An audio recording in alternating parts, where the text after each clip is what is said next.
आणि आणखी एक महत्त्वाची बातमी, निवडणुकांच्या दृष्टीने महायुतीची 5 जानेवारीला एक बैठक होणार आहे आणि या बैठकीला महायुतीतले सर्व प्रमुख नेते हजर असतील। आगामी लोकसभेच्या दृष्टीने या बैठकीला महत्त्व प्राप्त होत आहे। सुशांत सावंत आपल्याला अधिक माहिती देतील। सुशांत, कोणता प्रमुख अजेंडा या बैठकीमध्ये असेल, कोण कोण हजर राहील?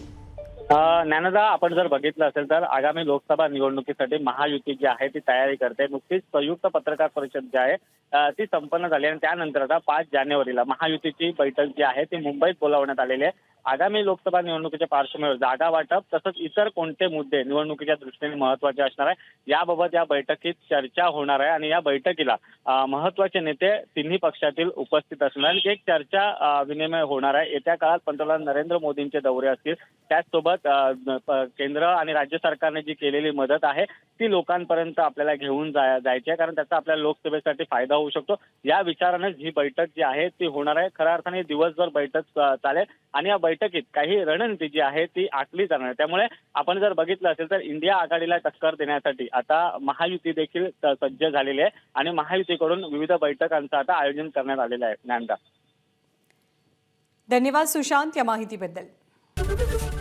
एबीपी माझा, उघडा डोळे बघा नीट।